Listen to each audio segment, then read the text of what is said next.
Hello students, this is नवीन जादौन और आप देख रहे हैं अजय के यूट्यूब चैनल। और आज हम यूनिट स्टार्ट कर रहे हैं BSc third year organic chemistry में ऑर्गेनोमेटेलिक कंपाउंड या कार्बधात्विक यौगिक। ठीक है, ये इसका लेक्चर नंबर फर्स्ट है। तो मैं आपको इसके बारे में थोड़ी सी पहले जानकारी देता हूं, उसको ध्यान से सुने। ये जो यूनिट है, देखो आप किसी भी यूनिवर्सिटी में पढ़ते हो इंडिया की में, ऊपर नीचे हो सकती है, यूनिट सेकंड हो थर्ड हो, ये हो सकता है। ठीक है, लेकिन होगा ये थर्ड ईयर में, ये टॉपिक ये पक्का है। इसके बारे में एक जानकारी मैं आपको दूं, ये जो टॉपिक है ऑर्गेनोमेटेलिक कंपाउंड या कार्बधात्विक यौगिक, ये इनऑर्गेनिक का भी पार्ट है और ऑर्गेनिक का भी पार्ट है। ऑर्गेनिक में क्या है, कार्बधात्विक यौगिक जो है ऑर्गेनोमेटेलिक कंपाउंड, वो तीन धातुओं के दिए हुए होते हैं। एक तो है लिथियम का, एक है मैग्नीशियम का और एक है जिंक का। मैं क्या बोल रहा हूं, ऑर्गेनिक में तीन दे रखे हैं, एक तो लिथियम का कार्बधात्विक यौगिक, एक मैग्नीशियम का कार्बधात्विक यौगिक और एक जिंक का कार्बधात्विक यौगिक। ये इनऑर्गेनिक का भी पार्ट है। इनऑर्गेनिक में इनके अलावा भी हैं, तो उनको मैं क्या करूंगा, उनको मैं इनऑर्गेनिक जब पढ़ाऊंगा तो मैं वहां पढ़ाऊंगा। इन तीनों को तब मैं वहां नहीं पढ़ाऊंगा, आपको फिर यहीं से देखने होंगे। सेम ही है, ऑर्गेनोमेटेलिक कंपाउंड ऑर्गेनिक में भी है और इनऑर्गेनिक का भी पार्ट है। प्रत्येक यूनिवर्सिटी में, इंडिया की कोई भी यूनिवर्सिटी हो, लेकिन जो तीन ऑर्गेनोमेटेलिक कंपाउंड है, लिथियम का, मैग्नीशियम का और जिंक का, वो ऑर्गेनिक में है। इनऑर्गेनिक में भी है, लेकिन ऑर्गेनिक में ये तीन है। तो इन तीनों को मैं इनऑर्गेनिक में नहीं पढ़ाऊंगा, वो आपको यहां से देखने होंगे। ठीक है, इसके अलावा जो भी है मैं वहां पे उनको कहां पढ़ाऊंगा, इनको मैं वहां इनऑर्गेनिक में पढ़ाऊंगा। ठीक है, और इन तीनों को आप ऑर्गेनिक में भी पढ़ेंगे और इनऑर्गेनिक में भी पढ़ेंगे। ठीक है, और एक टॉपिक और है इसमें कि ऑर्गेनिक कंपाउंड ऑफ सल्फर। ठीक है, ये ऑर्गेनिक में ही है, इसी में यूनिट सेकंड ऑर्गेनिक में ही है। ऑर्गेनोमेटेलिक का पार्ट सेकंड आता है इसी में, प्रत्येक यूनिवर्सिटी में आता है। ऑर्गेनिक कंपाउंड, ऑर्गेनोमेटेलिक नहीं, organic compound of sulphur, sulphur के कार्बनिक यौगिक। इसके लिए अपन अलग से लेक्चर रिकॉर्ड करेंगे। ठीक है, तो सबसे पहले हम इस लेक्चर में लेंगे ऑर्गेनोमेटेलिक कंपाउंड। ठीक है, ऑर्गेनोमेटेलिक कंपाउंड का क्या तो इंट्रोडक्शन है और कितने प्रकार का वो होता है, किस आधार पर उनको टाइप में बांटा गया है। ठीक है, तो मेरी बात समझ में आई, ये इनऑर्गेनिक में भी है, ऑर्गेनिक में भी है। ठीक है, और ये इसमें ऑर्गेनिक में एक पार्ट और है ऑर्गेनोमेटेलिक के अलावा, यूनिट में, यूनिट सेकंड होती है वैसे जनरली, उसमें एक organic compound of sulphur, sulphur के कार्बनिक यौगिक। ठीक है, लेकिन कार्बोहाइड्रेट यौगिक कौन कौन से हैं ऑर्गेनिक में, लिथियम का, मैग्नीशियम का और जिंक का। इनऑर्गेनिक में ये तीनों तो हैं, इनके अलावा भी हैं। ठीक है, तो उनको मैं वहां पढ़ाऊंगा, इन तीनों को मैं वहां नहीं पढ़ाऊंगा। आपको जब इनऑर्गेनिक पढ़ेंगे तो यहीं से ये देखने होंगे। ठीक है, एक टॉपिक और आता है इसी यूनिट में, ऑर्गेनोमेटेलिक कंपाउंड, जो सेकंड यूनिट सेकंड होती है, इसमें एक तो ऑर्गेनोमेटेलिक कंपाउंड और एक ऑर्गेनिक कंपाउंड ऑफ सल्फर। ठीक है, सल्फर के या गंधक बोलते हैं इसको। ठीक है, इसके कार्बनिक यौगिक, इसको अपन अलग से, इसके अलग से लेक्चर बनाएंगे। तो आज वेरी वेलकम, स्टार्ट हो जाते हैं lecture number first for organometallic compound. ठीक है, सबसे पहले बात करते हैं हम इंट्रोडक्शन के बारे में कि ऑर्गेनोमेटेलिक कंपाउंड है क्या, व्हाट इज ऑर्गेनोमेटेलिक कंपाउंड। ठीक है, इसको आप कॉपी में लिख लेते हैं, उसके बाद वीडियो को पॉज करके। ठीक है, चलिए अपन स्टार्ट करते हैं। सबसे पहले ऑर्गेनोमेटेलिक कंपाउंड या कार्बधात्विक यौगिक क्या होते हैं, सबसे पहले हमारी बात यही है। चलिए देखो, अगर मैं शॉर्ट में लिखना चाहूं तो ऑर्गेनोमेटेलिक कंपाउंडों को लिखते हैं OMC, ऑर्गेनोमेटेलिक कंपाउंड। ठीक है, आपको यहां तीन चीज दिख रही है, इसी को अपन क्या बोल रहे हैं हिंदी में, कार्बधात्विक यौगिक, कार्बधात्विक यौगिक। देखो आप लैंग्वेज अपने मन से कितनी भी ऐड कर सकते हैं, अगर आपको समझ में आ गया तो। कार्बधात्विक यौगिक, ऑर्गेनोमेटेलिक कंपाउंड, आपको तीन चीज दिख रही है इसमें। एक तो क्या दिख रहा है, ओ का मतलब ऑर्गेनिक, ऑर्गेनो,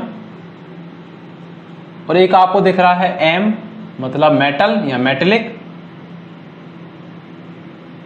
ठीक है, और C का मतलब क्या है, कंपाउंड या क्या, यौगिक। ऑर्गेनोमेटेलिक कंपाउंड इस नाम से ही क्लियर हो रहा है कि ऑर्गेनिक का मतलब तो उनमें क्या होगा, कार्बन, और मेटेलिक का मतलब उसमें क्या होगी, धातु।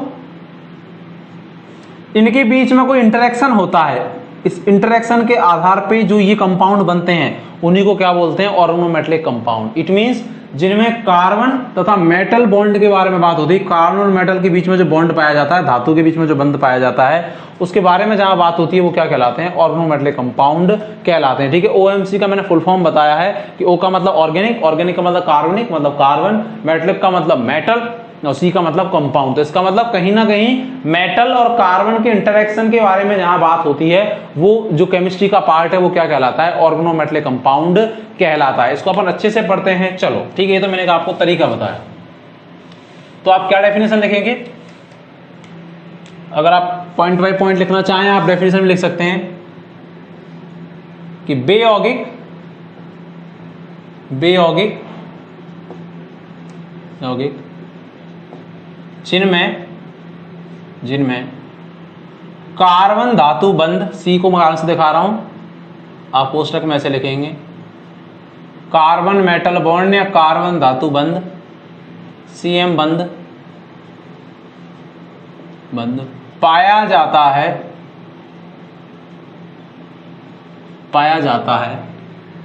कार्बधात्विक यौगिक कहलाते हैं।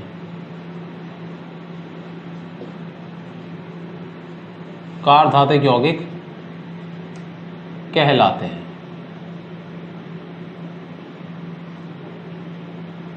कार्बधात्विक यौगिक कहलाते हैं। अब एक बात बताओ, कुछ समझो, जो मेटल है धातु और कौन है कार्बन, जो धातु होती है मेटल जो होती है उसकी विद्युत ऋणता इलेक्ट्रोनेगेटिविटी En हमेशा कम होती है। क्यों?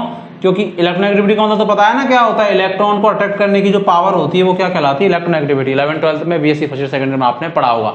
मेटल की इलेक्ट्रोनेगेटिविटी हमेशा क्या होती है, कम होती है, ठीक है। और कार्बन क्या है, अधात्विक श्रेणी में आता है, इसकी इलेक्ट्रोनेगेटिविटी मेटल की तुलना में कैसी होती है, इसकी En ज्यादा होती है, लगभग इसकी En होती है 2.5 के आसपास। मैं क्या बोल रहा हूं, ऑर्गोमेटलिक कंपाउंड में एक तो कौन है, मेटल है, और एक कौन है, कार्बन है। जो मेटल है इसकी विद्युत ऋणता है, इलेक्ट्रोनेगेटिविटी कैसी होती है, हमेशा कम होती है। क्यों? क्योंकि मुझे पता है कि धातुओं में कैसी नेचर होती है, मेटल्स में इलेक्ट्रॉन त्यागने की, इलेक्ट्रॉन त्याग कर जो कैटायन या धनायन बनाती हैं वो क्या कहलाती हैं, धातुएं। जबकि विद्युत ऋणता एक जस्ट अपोजिट है। विद्युत ऋणता का मतलब होता है इलेक्ट्रॉन को आकर्षित करने की क्षमता। तो धातुओं अगर तो इलेक्ट्रॉन त्यागना है और विद्युत ऋणता का मतलब आकर्षित करना, तो जस्ट अपोजिट हुआ। इसका मतलब जो धातुएं होती हैं उनकी इलेक्ट्रोनेगेटिविटी कैसी होती है, कम, और कार्बन की तुलना में तो कमी होती है। तो एक डेफिनेशन और बनी। अब अगर कार्बन की तुलना में कम होगी तो जिसकी En कम होती है उस पर ऑलवेज कैसा चार्ज आता है, उस पर ऑलवेज कैसा चार्ज आता है, पॉजिटिव। और जिसकी इलेक्ट्रोनेगेटिविटी ज्यादा होती है उस पर कैसा चार्ज आता है, नेगेटिव, क्योंकि वो इलेक्ट्रोनेसिटी अपनी ओर क्या करता है, आकर्षित करता है। तो इससे एक लाइन और यहां से क्लियर होती है, एक डेफिनेशन आपकी और क्लियर। तो मैं क्या बोल रहा हूं, जब कार्बन परमाणु, एक डेफिनेशन और बन सकती है यहां से कि जब कार्बन एटम अपने से कम विद्युत ऋणी या इलेक्ट्रोनेगेटिव, विद्युत ऋणी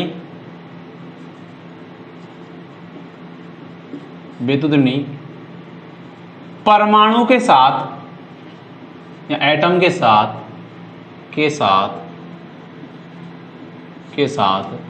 जुड़ा होता है जिससे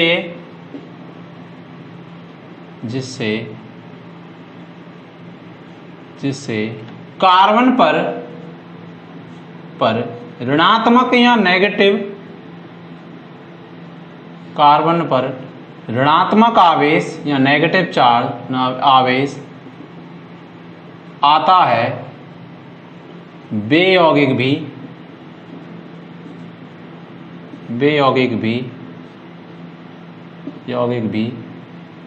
कार्बधात्विक यौगिक कहलाते हैं। कार्बधात्विक यौगिक कहलाते हैं। तो दो डेफिनेशन बनी हमारी यहां से। हम क्या बोल रहे हैं कि जब कार्बन परमाणु अपने से कम इलेक्ट्रोनेगेटिव एटम के साथ जुड़ा होता है तो कार्बन पर हमेशा कैसा चार्ज आएगा, नेगेटिव। इसका मतलब कभी भी कोई भी ऑर्गोमेटलिक कंपाउंड जब ब्रेक होगा तो कार्बन हमेशा किस रूप में वहां से डिफ्यूज होगा, किस रूप में निकलेगा, नेगेटिव के रूप में निकलेगा, ठीक है। नेगेटिव को बोलते हैं कार्ब एनायन, कार्ब ऋणायन बोलते हैं, ठीक है। क्योंकि ये मुझे पता है कि जिनमें कार्बन धातु बंध पाया जाता है उनको ही अपन क्या बोल रहे हैं, कार्बधातु यौगिक। और जो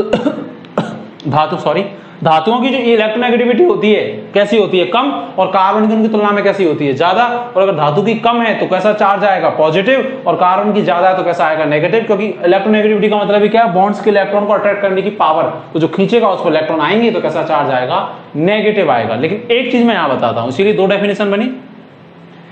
क्या वे सभी यौगिक जिनमें मेटल कार्बन बॉन्ड पाया जाता है वो ऑर्गोमेटलिक होंगे? नहीं, दिस इज रॉन्ग। यहां जो ये कार्बन है ना, कार्बन, इसको मैं चाहे तो लाइन के रूप में लिखूं, चाहे मैं आपको ऐसे समझाऊं। हम बोलेंगे क्या, आपसे पूछे कि जैसे वे सभी यौगिक जिनमें मेटल कार्बन बॉन्ड है तो वो क्या ऑर्गोमेटलिक कंपाउंड होंगे? नहीं, ऐसा नहीं है। क्या याद रखना है, तो आप कैसे बताएंगे कि सर आप क्या कहना चाह रहे हैं। यहां जो कार्बन है ना, ये कार्बन जहां मेटल कार्बन बॉन्ड है तो ये जो कार्बन है ये किसी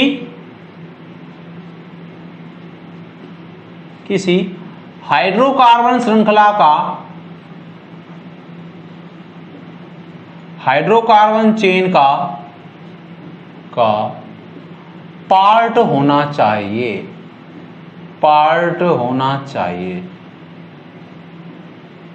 ठीक है, वही कहलाएगा ऑर्गेनोमेटेलिक कंपाउंड। अन्यथा चाहे उसमें मेटल कार्बन बॉन्ड है वो ऑर्गेनोमेटेलिक कंपाउंड नहीं कहलाएगा। मैं क्या बोल रहा हूं कि ये जो कार्बन है ना, जहां मेटल कार्बन बॉन्ड है, ये किसी हाइड्रोकार्बन श्रृंखला का पार्ट होना चाहिए। हाइड्रोकार्बन श्रृंखला या चेन का मतलब आप जानते हैं, जैसे एल्केन, एल्कीन, एल्काइन, जैसे मैं बोलता CH3 C2H5, मैं बोलता एथीन या एथिनिल, एल्किल समूह भी बोल सकते हैं जो एल्केन से बनता है, या एसिटिलीन, एथाइन होता है, CH ट्रिपल बॉन्ड CH। तो वहां जब मेटल जोड़ रही है उस कार्बन के साथ, तो वो क्या कहलाएगा, ऑर्गेनोमेटेलिक कंपाउंड कहलाएगा। तो क्या हम ये लाइन लिख सकते हैं यहां नोट डाल के कि बे सभी यौगिक जिनमें मेटल कार्बन बॉन्ड पाया जाता है, क्या हमेशा वो ऑर्गेनोमेटेलिक कंपाउंड होंगे? नहीं, बे यौगिक ऑर्गेनोमेटेलिक कंपाउंड नहीं होंगे। ऑर्गेनोमेटेलिक वही होंगे जिनमें जो मेटल कार्बन बॉन्ड है और जो कार्बन है वो किसका पार्ट है, हाइड्रोकार्बन श्रृंखला। इट मींस एल्केन या एल्किल समूह, एल्केन से बन जाए उसको एल्किल बोलते हैं, जैसे एथेन से एथिल, प्रोपेन से प्रोपिल, मैथेन से मैथिल, जैसे CH4 मैथेन होता है और CH3 होता है मैथिल। एक हाइड्रोजन का जब अंतर होता है तो इल लगा देते हैं। तो वो जो कार्बन है किसी हाइड्रोकार्बन श्रृंखला, मतलब एल्केन, एल्कीन और एल्काइन जो बोलते हैं, उसका पार्ट होना चाहिए। जैसे मैं बोलता आपसे कि आपके लिए एक एग्जांपल लिखता मैं कि मेरे पास ऐसे बॉन्ड है आयरन CN, FeCN मेरे पास कोई बॉन्ड है, तो क्या ये ऑर्गेनोमेटेलिक कंपाउंड है? नहीं। क्यों नहीं है? क्योंकि इसमें भी कौन सा बॉन्ड है, Fe। मुझे पता है Fe आयरन मेटल होता है और CN में कौन है, कार्बन, तो इसमें मेटल कार्बन बॉन्ड है, तो क्या ऑर्गेनोमेटेलिक कंपाउंड होगा? नहीं, ये ऑर्गेनोमेटेलिक कंपाउंड नहीं है। ये एक नॉर्मल कंपाउंड है, एक नॉर्मल यौगिक है। क्यों? क्योंकि यहां जो कार्बन है वो हाइड्रोकार्बन श्रृंखला का, हाइड्रोकार्बन चेन का पार्ट नहीं है, पार्ट नहीं है। मैं लिखता ये लिखता मैं CH3Li, ये लिखता मैं। ठीक है, तो इसमें क्या है, लिथियम है और CH3 बॉन्ड है। तो क्या ये ऑर्गेनोमेटेलिक कंपाउंड है? यहाँ लिथियम तो किस रूप में होगा, पॉजिटिव के रूप में, क्योंकि मुझे पता है कि मेटल की इलेक्ट्रोनेगेटिविटी कैसी होती है, कम, और कार्बन की तुलना में कैसी होती है, ज्यादा। ठीक है, तो इस पर कैसा चार्ज आएगा, नेगेटिव। तो क्या CH3Li, उसको ऐसे ही लिखेंगे Li प्लस और CH3 माइनस, ऑर्गेनोमेटेलिक कंपाउंड है, क्योंकि यहां जो CH3 है वो हाइड्रोकार्बन श्रृंखला होती है, हाइड्रोकार्बन का ही तो पार्ट है, क्योंकि CH3 किससे बना, CH4 से, मैथेन, और मैथेन एक क्या है, हाइड्रोकार्बन, जबकि यहां तो CN एक साइनाइड ग्रुप होता है, अलग ही एक क्रियात्मक समूह होता है कि नहीं होता। तो ये हाइड्रोकार्बन श्रृंखला थोड़ा ना का पार्ट ना है कि भैया मैथेन से बना है कि एथेन से बना है, जबकि मुझे पता है कि CH3 एक हाइड्रोकार्बन श्रृंखला का या हाइड्रोकार्बन का एक पार्ट है, ये CH4 से बना है, मैथेन से CH3। अगर ये कार्बन हाइड्रोकार्बन श्रृंखला या हाइड्रोकार्बन का पार्ट है तो इसका मतलब मेटल है यहाँ लिथियम, और एक कार्बन हाइड्रोकार्बन का पार्ट है, हाइड्रोकार्बन चेन का, एल्केन, एल्कीन, एल्काइल का। तो ये कंपाउंड क्या कहलाएगा, ऑर्गेनोमेटेलिक कंपाउंड कहलाएगा। ठीक है, इसको अपन बोलते हैं लिथियम का कार्बोधातुक यौगिक, इसका नाम होता है सुपर ग्रिग्नियर अभिकर्मक बोलते हैं। अपन आगे बात करेंगे, पढ़ेंगे, अलग से लेक्चर रिकॉर्ड करेंगे। हमारे में 3 ही ऑर्गेनिक में, लिथियम का, मैग्नीशियम का और किसका, जिंक का। ठीक है, यही हमारे सिलेबस में है। जैसे बोलता लिखता मैं CH3 MgX, ठीक है, उसको आप RMgX भी पढ़ते हैं, अभी अपन पढ़ेंगे अलग से। इसको अपन ग्रिग्नियर अभिकर्मक भी बोलते हैं। तो ये क्या है, ऑर्गेनोमेटेलिक कंपाउंड? यस है। क्यों? क्योंकि यहां CH3 है और Mg है, तो Mg पे कैसा चार्ज, पॉजिटिव, और CH3 पे कैसा चार्ज आएगा, नेगेटिव। तो ये CH3 क्या हाइड्रोकार्बन का पार्ट होता है? यस, क्योंकि CH3 किससे बना है, CH4 मैथेन से, और मैथेन एक हाइड्रोकार्बन होता है, एल्केन होता है। ठीक है, मैथेन एन लगाते हैं, एल्केन होता है। तो इसका मतलब ये कैसा है, CH3 MgX एक ऑर्गेनोमेटेलिक कंपाउंड है। अगर इसी की जगह ऐसे होता, दिख रहा है क्या आपको, यस, ये मेरे पास होता CN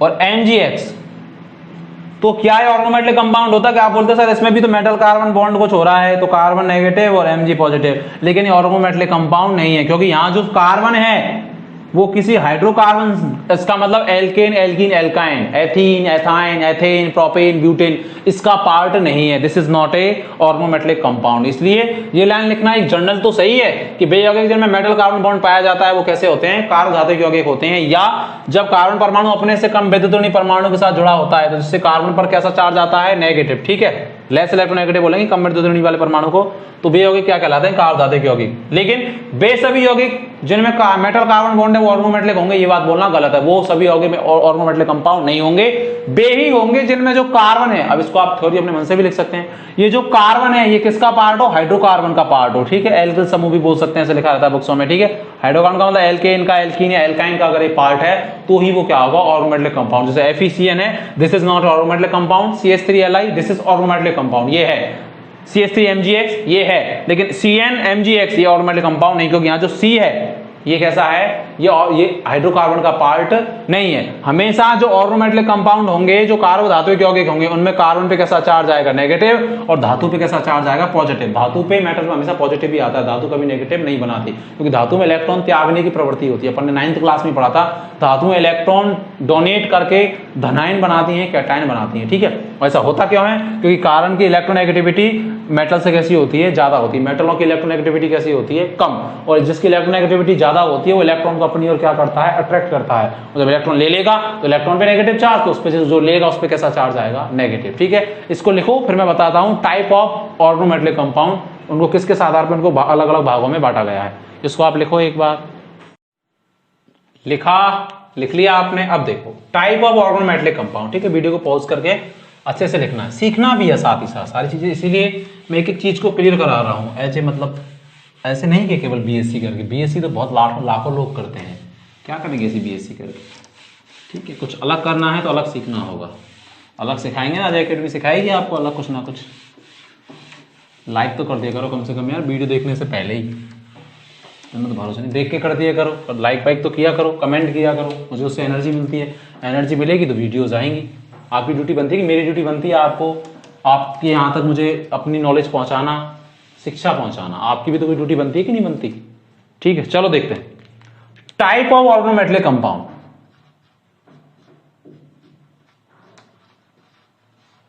टाइप ऑफ कार्ब धातुक यौगिक या ऑर्गेनोमेटेलिक कंपाउंड। ठीक है, शॉर्ट में लिख रहा हूं मैं, कार्ब धातुक यौगिकों के प्रकार। देखो सबसे पहला है बंध की प्रकृति के आधार पर, on the nature of bond, बंध की प्रकृति के आधार, on the nature of bond, English में भी लिख सकते हैं, प्रकृति के आधार,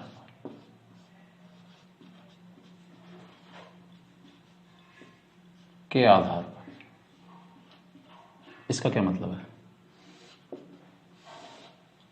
इसका मतलब यह है कि जो ये मेटल और जो ये कार्बन बॉन्ड पाया जा रहा है, ठीक है, ये जो बॉन्ड पाया जा रहा है, अगर ये मेटल जो है, इसको थोड़ा बड़ा बना देता हूं, इसकी इलेक्ट्रोनेगेटिविटी बहुत कम हो,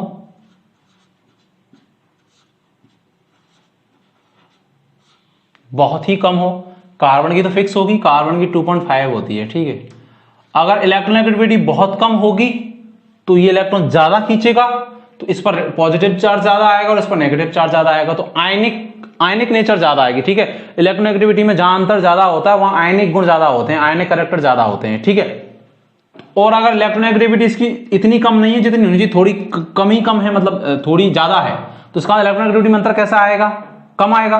तो कम आएगा, तो जब इलेक्ट्रोनेगेटिविटी में अंतर कम होता है तो वहां कोवेलेंट कैरेक्टर ज्यादा होते हैं। ठीक है, जब EN में अंतर ज्यादा होता है तो जिसकी EN कम उस पर हाईली पॉजिटिव, और जिसकी EN ज्यादा उस पर हाईली नेगेटिव। तो जब EN में अंतर ज्यादा तो आयनिक कैरेक्टर ज्यादा, और जब EN में अंतर कम तो वहां कोवेलेंट कैरेक्टर ज्यादा। इसी के आधार पे इनको दो भागों में बांटा गया है, एक तो आयनिक प्रकृति के कार्ब धातुक यौगिक, ठीक है, और एक बांटा गया है, पहले आयनिक वाले को देख लेते हैं। ठीक है, आयनिक कब बनेगा, जब धन विद्युतीय भाग या धातु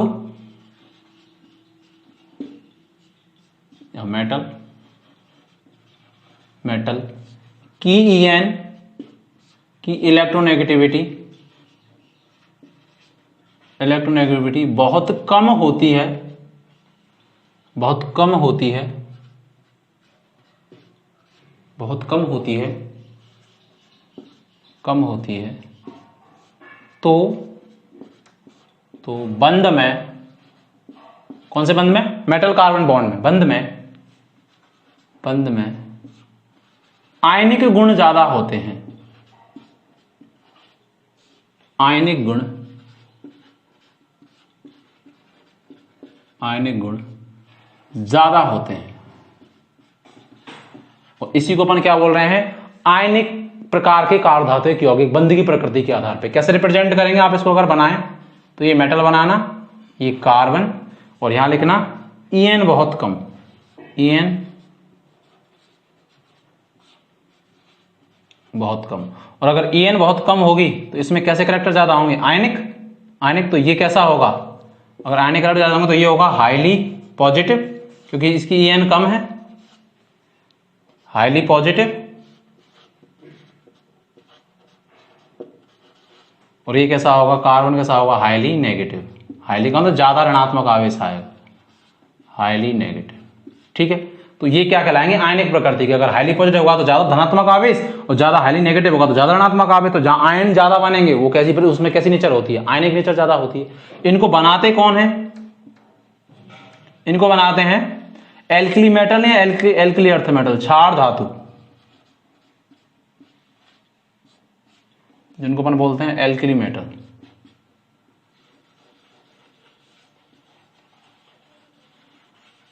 क्षार धातु के बने कार्बधातुक यौगिक क्या कहलाते हैं? आयनिक प्रकृति के। क्यों? क्योंकि मुझे पता है कि जो क्षार धातु है, जो एल्कली मेटल है, वो एस ब्लॉक है, और एस ब्लॉक में सबसे पहला जो है हली ना करो रब से फरियाद, वो सबसे बाईं ओर आता है। और मुझे पता है कि बाईं ओर जो चीज आती है, और जब हम बाईं ओर से दाईं ओर जाते हैं पीरियोडिक टेबल में, तो आकार साइज क्या होता है? कम। और जब साइज कम होता है तो इलेक्ट्रोनेगेटिविटी क्या होती है? बढ़ती है। लेकिन जो बाईं और सबसे ज्यादा जो लेफ्ट में है उसकी इलेक्ट्रोनेगेटिविटी कैसी होती है? कम, क्योंकि आकार क्या होता है? बड़ा, तो इलेक्ट्रॉनों को अट्रैक्ट करने की पावर कैसी होती है? कम होती है। और अगर आकार छोटा होगा तो बॉन्ड का जो उनका नाभिक है वो बॉन्ड के पास होगा, इलेक्ट्रॉन ज्यादा खींचेगा। तो इसका मतलब ये क्यों है? यहाँ ये क्यों बनाते हैं मैं ये बताना चाह रहा हूँ। ठीक है, क्षार धातु इसीलिए कि मुझे पता है कि क्षार धातु आवर्त सारणी में, आवर्त पीरियोडिक टेबल में सबसे लेफ्ट में आती है। ली ना करो रब से फरियाद। ठीक है, तो सबसे बड़ा आकार, जिनका सबसे बड़ा आकार, उनकी इलेक्ट्रोनेगेटिविटी कैसी होती है? कम, क्योंकि आवर्त सारणी या पीरियोडिक टेबल में लेफ्ट टू राइट जाने पर इलेक्ट्रोनेगेटिविटी क्या होती है? बढ़ती है। इसीलिए, और आयनिक गुण कैसे होते हैं? कम, क्योंकि इलेक्ट्रोनेगेटिविटी बढ़ेगी तो भाई अगर बढ़ेगी तो ये भी थोड़े इतने आसानी से नहीं रहेगा, तो ये थोड़ा हाईली का पॉजिटिव कम होगा, और कम होगा तो इसका मतलब आयनिक गुण कैसे हो जाएंगे? कम।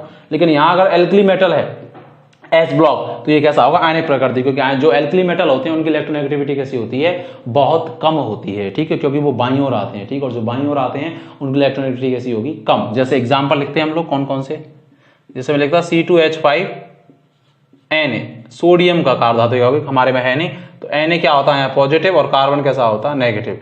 एक एग्जाम्पल अभी अपन ने लिखा था एल्कली मेटल का, CH3Li, तो पॉजिटिव, और ये कैसा? नेगेटिव। तो किस श्रेणी में आएंगे?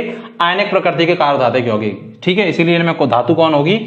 एस ब्लॉक की, क्योंकि उनकी इलेक्ट्रोनेगेटिविटी कैसी होती है? कम, क्योंकि उनका आकार कैसा होता है? बड़ा। और इलेक्ट्रोनेगेटिविटी और साइज एक दूसरे के कैसे होते हैं? इनवर्स। इसीलिए तो हेलोजन की इलेक्ट्रोनेगेटिविटी सबसे ज्यादा होती है पीरियोडिक टेबल में, होती है, क्योंकि वो किधर आते हैं? राइट साइड, इधर आते हैं। और मुझे बताया आवर्त सारणी में लेफ्ट टू राइट जाने पर आकार में क्या होती है? कमी। और आकार में कमी तो En क्या होगी? बढ़ेगी। ठीक, इसीलिए इनकी En कम है, इसीलिए श्रेणी में ये आ रहे हैं। इसको लिखो, फिर अपन सेकंड टाइप बताता हूं इसी का, बंध की प्रकृति के आधार पे। लिखो इसको एक बार, लिखा आपने। अब देखो सहसंयोजक प्रकार के। ठीक है, ये तो आयनिक प्रकार के थे। अब कोवेलेंट टाइप। मुझे बताया कि वैसे कोवेलेंट बॉन्ड क्या होता है, आप वैसे ही जानते हैं। कोवेलेंट बॉन्ड वो होता है जब दो जिनके बीच में वो बॉन्ड बांटा उनकी इलेक्ट्रोनेगेटिविटी में अंतर बहुत कम हो, वो कोवेलेंट बॉन्ड होता है। ठीक है, तो इसका मतलब जो सहसंयोजक टाइप के होंगे, कोवेलेंट टाइप के सहसंयोजक कार्बधातुक यौगिक,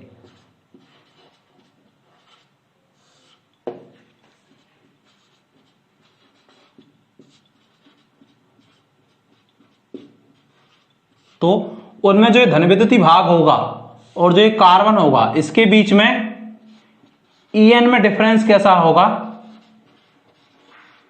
En में डिफरेंस कैसा होगा? कम होगा। और अगर En में डिफरेंस कम होगा तो पॉजिटिव और नेगेटिव चार्ज कैसा आएगा, कम आएगा, और अगर कम आएगा तो आयनिक नेचर कैसी होगी, कम होगी, क्योंकि En में अंतर ज्यादा होता है। तो अंतर कब ज्यादा होगा, जब एक की तो कम हो और एक की ज्यादा हो। तो जिसकी ज्यादा उस पर ज्यादा नेगेटिव, और जिसकी En कम, इलेक्ट्रोनेगेटिविटी कम, तो उस पर कैसा चार्ज ज्यादा, धनात्मक। तो इसका मतलब आयनिक प्रकृति ज्यादा। जब En में अंतर कम होता है तो En का मतलब कार्बन और जो धन विद्युतीय भाग है, ठीक है, तो वो क्या कहलाते हैं, सहसंयोजक प्रकार के कार्य धातु यौगिक कहलाते हैं। ठीक है, ठीक है। जब ऐसे लिखेंगे, जब कार्बन तथा धन विद्युतीय भाग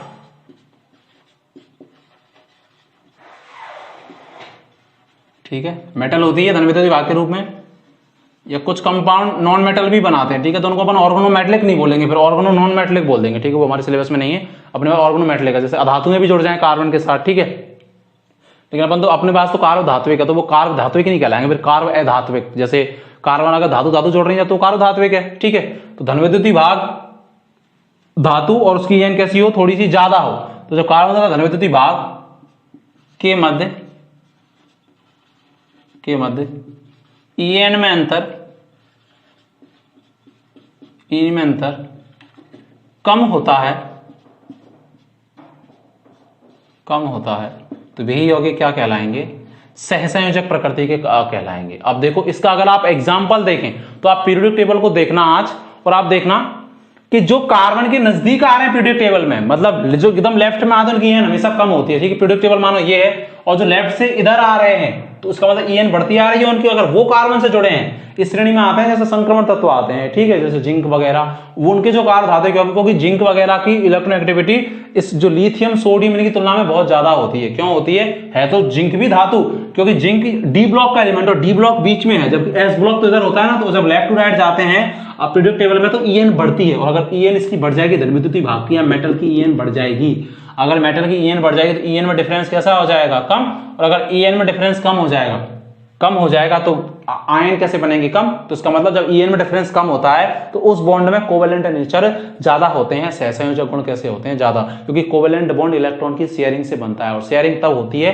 जब समान प्रकार के होते हैं, जिसमें En में अगर डिफरेंस ज्यादा है तो वो ज्यादा खींचेगा, लेकिन जब En में डिफरेंस कम है, अंतर कम है, तो उसमें कैसी नेचर ज्यादा होती है, कोवेलेंट प्रकृति की। जैसे इसमें एग्जाम्पल कौन आता है, जिंक का कार्ब धात्विक यौगिक। ठीक है, ये डाई एल्किल जिंक बनाता है, 2 एल्किल समूह, जिंक +2 बनाता है ना, इसीलिए। या एल्यूमिनियम का कार्ब धात्विक यौगिक AlCH3 का होल थ्राइज। ठीक है, Al+3 बनाता है, इसीलिए 3 एल्किल समूह जुड़ेंगे। तो इस प्रकार के जो कार्ब धात्विक यौगिक है वो सहसंयोजक श्रेणी में आते हैं। क्यों, क्योंकि इनकी En जो यहाँ जो धातुएं हैं, ये एल्यूमिनियम है, जिंक है, इनकी En थोड़ी सी एस ब्लॉक तत्वों की तुलना में ज्यादा है, और अगर En थोड़ी सी ज्यादा है तो En में अंतर कैसा हो जाएगा, कम। और अगर En में अंतर कम हो जाएगा तो कैसे नेचर ज्यादा आ जाएंगे इस बॉन्ड में, कोवेलेंट लक्षण या कोवेलेंट गुण कैसे होंगे, सहसंयोजक गुण कैसे हो जाएंगे, ज्यादा। ठीक, आयनिक तो तब ज्यादा होते हैं जब En इसकी बहुत कम और इसकी इलेक्ट्रोनेगेटिविटी या विद्युत ऋणता बहुत ज्यादा। जिसकी कम उस पर हाईली पॉजिटिव धनात्मक आवेश, और जिसकी ज्यादा उस पर हाईली नेगेटिव। तो जब आवेश आयन ज्यादा बनते हैं तो उसमें आयनिक गुण, तो वो आयनिक कार्ब धात्विक यौगिक। जब En में अंतर कम, तो जैसे ये जिंक वगैरह है, एल्यूमिनियम है, ये इस श्रेणी में आते हैं, जबकि लिथियम के और उसके सोडियम वगैरह के किस में आते हैं, आयनिक में, क्योंकि वो एस ब्लॉक के एलिमेंट है और उनकी En क्या है, बहुत कम है, तो En में डिफरेंस ज्यादा है। और अगर En में डिफरेंस ज्यादा है तो आयनिक कैरेक्टर ज्यादा, और अगर En में डिफरेंस कम है तो कोवेलेंट कैरेक्टर ज्यादा, तो वो किस श्रेणी में आएंगे, कोवेलेंट श्रेणी में आएंगे। ठीक है, ये लिखो, ये बंध की प्रकृति के आधार पे था। अब अपन देखेंगे इलेक्ट्रॉन डेंसिटी डोनेट करने के आधार पे। आप इसको लिखो एक बार, ठीक है। ठीक, अब देखो अगला टाइप, ये तो बंध की प्रकृति के आधार पे, ये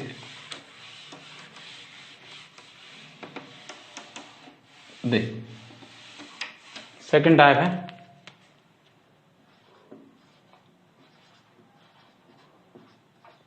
इलेक्ट्रॉन के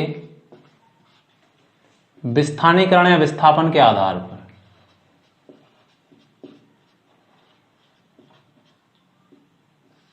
विस्थानीकरण के आधार पर इलेक्ट्रॉन की शिफ्टिंग के आधार पर।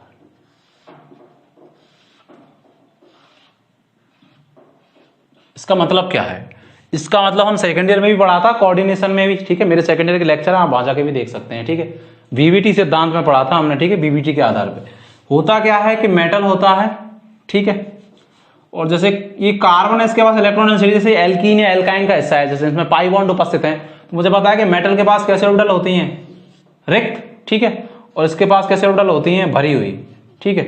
तो ये क्या करता है, मेटल को इलेक्ट्रॉन डेंसिटी क्या करने लग जाता है, दान करने लग जाता है, ठीक है। और मेटल के पास जब इलेक्ट्रॉन डेंसिटी आ जाती है तो इसके पास भी क्या है, कार्बन के पास अगर एल्कीन एल्काइन का हिस्सा है, डबल बॉन्ड या ट्रिपल बॉन्ड का, तो पाई बॉन्ड होता है, तो पाई बॉन्डिंग भी ऑर्बिटल होते हैं और पाई एंटी बॉन्डिंग, तो इसके पास पाई एंटी बॉन्डिंग विपरीत बंधी कक्षक होते हैं। तो मेटल भी क्या होने लग जाती है, इलेक्ट्रॉन डेंसिटी इसको वापस देने लग जाती है अगर मेटल पर इलेक्ट्रॉन डेंसिटी ज्यादा हो जाए तो। इसके आधार पर इनको 3 भागों में बांटा गया है, देखो कैसे। एक तो है, इनको मैं एक साथ ही बता देता हूं, डेफिनेशन आप खुद लिख लेंगे। सेतुबंध वाले,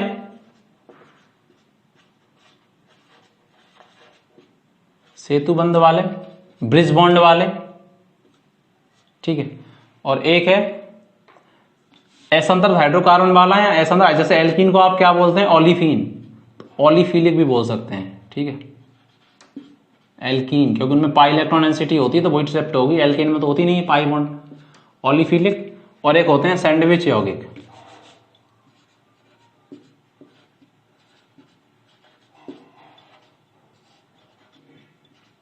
सैंडविच यौगिक। सबसे पहले सेतुबंध वाले क्या होते हैं, सेतुबंध का मतलब ब्रिज बॉन्ड जिनमें पाया जाता है। ब्रिज बॉन्ड का मतलब क्या होता है कि भाई कोई 3 सेंटर जुड़ जाएं आपस में, उनके बीच में इलेक्ट्रॉन डेंसिटी के माध्यम से वो उसमें बॉन्डिंग हो जाए, जैसे कि एक तो कोई एक ए सेंटर है, कोई जगह है, और एक बी है, ये किसी एक के माध्यम से यहां जुड़ जाएं जिसमें 2 इलेक्ट्रॉन काम आए और बीच में एक कोई ग्रुप हो, तो ये बॉन्ड क्या कहलाता है, ब्रिज बॉन्ड कहलाता है। जैसे इसमें कौन बनाता है इसको, एल्यूमिनियम का कार्बधातु यौगिक बनाता है। एल्यूमिनियम का कार्बधातु यौगिक क्या था, अभी मैं लिखा था CH3 का होल्थराइज।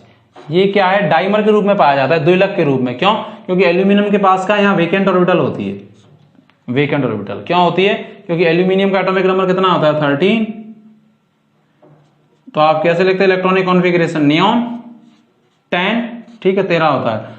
इसको इलेक्ट्रॉन विन्यास समझने का तरीका क्या है, नियॉन 10, इससे पहले जो नोबल गैस आती है, जितने नंबर की नोबल गैस खत्म होगी उससे एक ज्यादा तो S लिखो, तो नोबल गैस कितने नंबर की, परमाणु क्रमांक तो एटॉमिक नंबर 10 है, लेकिन नोबल गैस 2 नंबर की है, हीलियम और नियॉन, तो कितना कितना लिखेंगे, एक ज्यादा, 3S और 3P। तो इसमें क्या हुआ, 3S में इसके पास 10 इलेक्ट्रॉन 10 में भर गए, 3S2 और 3P1। तो S में तो एक ऑर्बिटल होता है, P में कितना ऑर्बिटल होते हैं, 3, तो एक इलेक्ट्रॉन ही तो भरा, S में तो 2 आ गए, तो P के पास देखो वेकेंट ऑर्बिटल है कि नहीं, इस एल्यूमिनियम के पास P ऑर्बिटल होती है वेकेंट, ठीक है। इसीलिए क्या करता है, अपना ऑक्टेट कंप्लीट करने के लिए, आगे बताऊंगा, ये डाइमेरिक फॉर्म में आ जाता है। डाइमेरिक फॉर्म क्या होती है, इसकी दोगुने हो जाते हैं, तो Al2CH3 का क्या हो जाता है, हॉल 6। ये एक सेतुबंध युक्त कार्बोमेटेलिक कंपाउंड है। क्यों, क्योंकि एल्यूमिनियम, 2 एल्यूमिनियम इसमें जुड़े रहते हैं इस तरीके से, एक CH3 यहां, एक CH3 यहां, एक CH3 यहां, एक CH3 यहां, एक CH3 यहां और एक CH3 यहां। अगर आप इसको ध्यान से देखें, ठीक है, तो इस एल्यूमिनियम के पास तो कितने इलेक्ट्रॉन है, 3 ही इलेक्ट्रॉन तो थे, एल्यूमिनियम का 30, आउटर सेल में 3 इलेक्ट्रॉन थे, एल्यूमिनियम का 13 होता है एटॉमिक नंबर, ठीक है। तो नियॉन चले गए, वो तो इनर साइड होती है, आंतरिक होती है, तो उसके बाद 10 होता है नियॉन का, तो आउटर सेल में 3 ही इलेक्ट्रॉन होते हैं, ठीक है। तो इसके पास तो 3 है, इसके पास भी कितने हैं, 3 है, लेकिन मुझे पता है कि CH3 एक इलेक्ट्रॉन देता है और एक इलेक्ट्रॉन ये देता है, ठीक है, इसने, और एक इलेक्ट्रॉन इसमें ये देता है और इसमें एक CH3 देता है एक इलेक्ट्रॉन को, ठीक है। तो इसका मतलब ये वाले जो बॉन्ड है इसमें तो 2 इलेक्ट्रॉन काम आ रहे हैं और 2 ही सेंटर जोड़ रहे हैं, तो ये तो 2 इलेक्ट्रॉन 2 सेंटर्ड बॉन्ड होते हैं, 2 इलेक्ट्रॉन 2 सेंटर्ड, 2 इलेक्ट्रॉन 2 सेंटर्ड, लेकिन इसमें एक CH3 ने दिया और एक एल्यूमिनियम ने दिया, तो इसमें देखो कितने सेंटर जुड़ते हैं, 3 केंद्र जुड़ते हैं, एक तो CH3 वाला केंद्र है और एक एल्यूमिनियम, इसमें इलेक्ट्रॉन कितने आए, एक तो CH3 का और एक एल्यूमिनियम का। तो इस प्रकार का जो बॉन्ड होते हैं ना, ये वाले बॉन्ड, ये क्या कहलाते हैं, सेतुबंध कहलाते हैं। और इनका नेचर क्या होता है, 3 centred 2 electron bond. BSc first year में भी आपने इसको पढ़ा होगा, ठीक है। तो ये सेतुबंध, ये डाइमर क्यों बना, क्योंकि अब देखो इसका ऑक्टेट कंप्लीट हो गया। इसमें तो कितने इलेक्ट्रॉन थे, 6 थे, एक CH3 एक इलेक्ट्रॉन देगा, 3 एल्यूमिनियम के, तो 3 CH3 3 देंगे, तो 3 इसके, तो 6 हुए, इसमें 8 हो गए। इस बंद में कितने इलेक्ट्रॉन है, 2, तो इस पे इसका भी अधिकार है एल्यूमिनियम का, 2 तो 4, 2 6, और एक बॉन्ड ये भी ऐसे ही है, तो इसका भी इस एल्यूमिनियम पर देखो 2 इलेक्ट्रॉन तो इसमें, 2 इलेक्ट्रॉन इसमें और 2 इलेक्ट्रॉन इस बॉन्ड में और 2 इलेक्ट्रॉन इस बॉन्ड में। कितने हो गए इसके पास इलेक्ट्रॉन? 8। तो ऑक्टेट क्या हो गया? कंप्लीट। हर कोई ये चाहता है कि मेरा अष्टक क्या हो जाए? पूर्ण हो जाए। इस एल्यूमिनियम की बात करो तो इसके पास भी 3 ही इलेक्ट्रॉन है, ये वाला, ये वाला और ये वाला। तो एक तो बॉन्ड इसका तो इस तरीके इसकी वजह से बन गया और इसका एक इलेक्ट्रॉन एल्यूमिनियम ने इसमें दे दिया, इस वाले एल्यूमिनियम ने इस बॉन्ड में दिया, इस वाले एल्यूमिनियम ने इस बॉन्ड में दे दिया। एल्यूमिनियम के पास 3 इलेक्ट्रॉन होते हैं, 13 एटॉमिक नंबर है और 10 नियॉन में चले गए। तो ये वाले बॉन्ड में कितने इलेक्ट्रॉन है? 2 और 2 इलेक्ट्रॉन इसमें, क्योंकि एक CH3 का, एक इलेक्ट्रॉन इसमें, 2 इलेक्ट्रॉन इसमें, 2 तो 4 तो 6 और 2 इलेक्ट्रॉन किसमें? इसमें। क्योंकि इसमें जो बॉन्ड का नेचर है वो कैसा है? कोवेलेंट है, क्योंकि कोवेलेंट टाइप में ही आता है एल्यूमिनियम वाला, अभी बताया था। तो कोवेलेंट में क्या होता है? बॉन्ड्स के इलेक्ट्रॉन पे दोनों परमाणुओं का, दोनों एटम का सेम अधिकार होता है, ठीक है। तो इसका मतलब इसके पास भी कितने इलेक्ट्रॉन हो गए? 8 और इसके पास भी कितने इलेक्ट्रॉन हो गए? 8। इस प्रकार के जो बॉन्ड होते हैं, जो किसी के माध्यम से 2 सेंटर जुड़ जाए, 3 सेंटर जुड़ जाए, उसमें इलेक्ट्रॉन 2 काम आए, 2 आ रहे हैं, इसमें भी 2 आ रहे हैं, ठीक है। ये वाला एल्यूमिनियम तो इस बॉन्ड में दे रहा है, ये वाला एल्यूमिनियम इस बॉन्ड में दे रहा है। 2 इलेक्ट्रॉन तो इसने इधर दे दिए और एल्यूमिनियम के पास कितने इलेक्ट्रॉन आउटर सेल में? 3 इलेक्ट्रॉन होते हैं, ठीक है। तो बॉन्डिंग में आउटर सेल के इलेक्ट्रॉन ही भाग लेते हैं। तो वेकेंट ऑर्बिटल था, 6 इलेक्ट्रॉन थे, लेकिन जब इसने बॉन्डिंग कर ली, इसी मैं पूछ रहा हूं, ये मैं बताना चाह रहा हूं डाइमेरिक फॉर्म में क्यों गया? 2 इलेक्ट्रॉन इसीलिए गया कि इसका ऑक्टेट अब क्या हो गया? कंप्लीट। इसके पास कितने इलेक्ट्रॉन हो गए? 8। इस प्रकार के, क्योंकि अब इसमें धातु है और कार्बन है, और कार्बन किसी एल्कल समूह का हिस्सा है, CH3 हाइड्रोकार्बन का।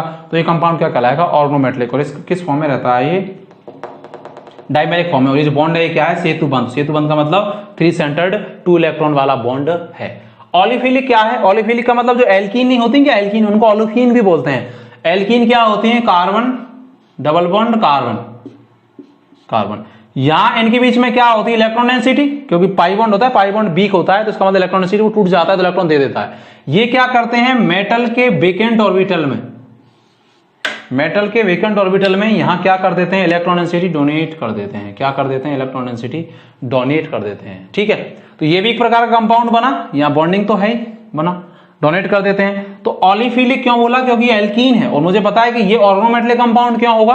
ऑर्गोमेटलिक इसीलिए होगा कि ये जो कार्बन है, जहां ये बॉन्डिंग कर रहे हैं मेटल के साथ, ये किसका पार्ट है? हाइड्रोकार्बन, क्योंकि एल्कीन हाइड्रोकार्बन ही तो है, एल्कीन एल्कीन। तो ये जो बॉन्डिंग है कार्बन से ही हुई है ये बॉन्डिंग, तो ये क्या कहलाएगी? ऑर्गोमेटलिक कंपाउंड की टाइप की बॉन्डिंग ये कहलाएगी, क्योंकि यहाँ जो कार्बन है ये किसका पार्ट है? हाइड्रोकार्बन का।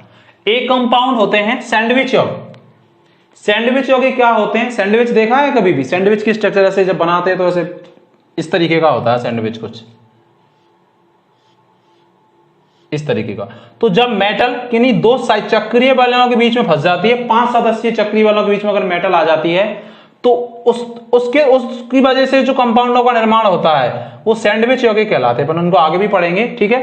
जैसे आयरन सैंडविच यौगिक का निर्माण करता है साइक्लोपेंटाडाइन के साथ। साइक्लोपेंटाडाइन क्या होगा? ये साइक्लोपेंटाडाइन क्या होगा? ये, अरे साइक्लिक है तो साइक्लोपेंटा, 5 कार्बन है तो पेंटा, पेंटा में ए इसलिए लगाया कि जब डबल बॉन्ड 2 बार होता है तो ए लगा देते हैं, तो साइक्लोपेंटा, और 2 ईन इसलिए डाइन। तो इस प्रकार की संरचनाओं के साथ मिलकर जब आयरन जो कंपाउंड बनाता है और धातु में, तो वो कंपाउंड क्या कहलाते हैं? सैंडविच यौगिक। एक ऊपर से 5 सदस्यीय चक्रीय बल है और एक नीचे से 5 सदस्यीय चक्रीय बल है, तो ये कंपाउंड, ये संरचना क्या कहलाती है? सैंडविच कंपाउंड, ठीक है।